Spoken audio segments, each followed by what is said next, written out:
The story of us doesn't begin in the dry, sterile pages of a textbook. It begins in the muddy, violent crucible of the Ethiopian Rift Valley. In this explainer, we're tracing the epic blueprint of human civilization. We're talking about a story of raw survival, brilliant innovation, and unyielding empires that quite literally forged the world as we know it. Let's dive in.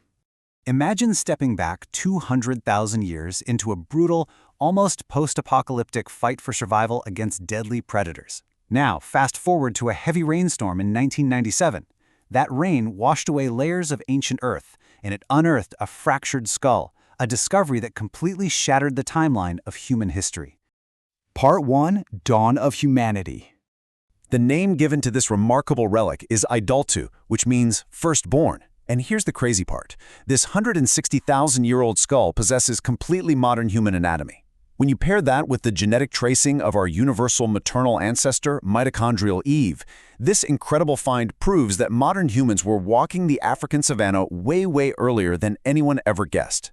It sets up this really stark evolutionary contrast. While our anatomically modern ancestors were adapting and mastering the demanding environments of Africa, Europe was packed with entirely different hominids, like the now extinct Neanderthals. Africa really was the exclusive incubator of modern humanity. Part 2: The First Masterpieces. But mere survival just wasn't enough. Out of the darkness, a profound cultural spark was lit. We see this massive, awe-inspiring acceleration taking place. From raw survival 200,000 years ago, we suddenly arrive at the dawn of complex, creative culture. The very foundation that would eventually lead to the written word. Deep inside the Blombos Cave in South Africa, tens of thousands of years before the famous cave paintings of France were even a thought, early Africans already possessed a highly sophisticated painting kit. They took ochre, dating back 77,000 years, ground it down, mixed it with water and minerals, and created stamped art. They were literally the very first humans to express complex symbolic meaning. And the climate back then? Completely different. Deep in the Libyan desert at Wadi Sura, ancient rock art reveals a stunning secret. Just 10,000 years ago, the endless, barren dunes of the Sahara we know today were actually a lush, verdant paradise. We're talking about an environment teeming with hippos, crocodiles, and complex human societies herding cattle across a truly thriving landscape.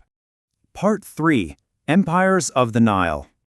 As the climate violently shifted and the Sahara dried up into a wasteland, a desperate, massive migration pushed these people towards the fertile Nile River.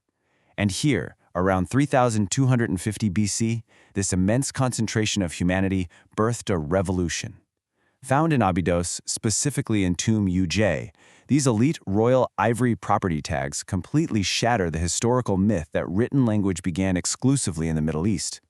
2,300,000. That staggering number represents the individual limestone blocks, each weighing over 2.5 tons, used to build the Great Pyramid of Giza.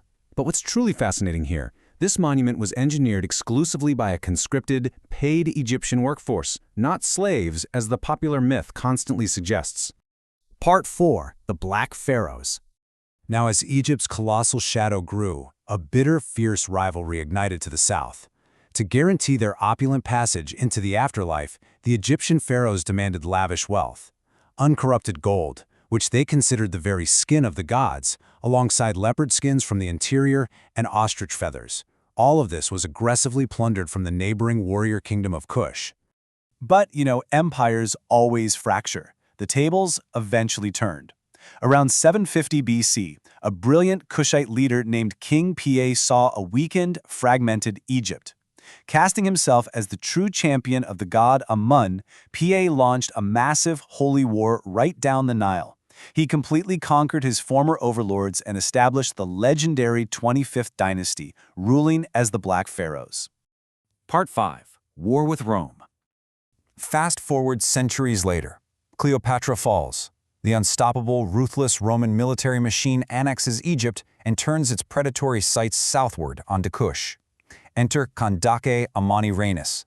Described by the Greek philosopher Strabo as a fierce, one-eyed warrior queen with the figure of a man, she stood absolutely unflinching before the greatest, most ruthless army in the ancient world. And she didn't just defend her territory. She went on the offensive. Over 5 brutal, blood-soaked years, she halted the Roman advance into Meroitic territory and systematically launched vicious tactical counterattacks into Roman Egypt. Her relentless military pressure was so effective, it ultimately forced Emperor Augustus Caesar himself to back down and sign a definitive peace treaty. It was an absolute masterclass in psychological warfare. To demonstrate her undeniable dominance, Amanirenas captured a bronze head of Caesar Augustus and literally buried it under the steps of her own temple. By doing this, she ensured that her people would walk over the face of the Roman emperor for all of eternity. Just incredible. Part 6. The Blueprint of Civilization. As the dust of war settled in the north, we panned deep into the lush forests of Central Africa, where a quiet but fiery technological revolution was taking shape. Completely independent of the outside world, between 1800 and 1500 BC, early Central Africans unlocked the secret to smelting iron in lateritic soil. They were wielding a technology so advanced and so powerful, it would fundamentally reshape human history. This mastery of iron forged an unstoppable legacy. It actually sparked the massive Bantu migration, which spread iron currency and advanced agricultural tools across the entire continent. And it also provided the foundation for breathtaking, deeply mysterious masterpieces like the incredibly detailed Nok terracottas around 900 BC. It pushed African artistry to sublime new heights. So, as we wrap up this explainer, let a profound realization set in. Africa is absolutely not some static, isolated chapter of the past. It's the crucible. It is the ink, the pen, and the original author of human civilization itself. If the very blueprint of our art, our massive empires, and our technology was forged right here, what other profound, magnificent, untold histories are still waiting beneath the earth, ready to change everything we know?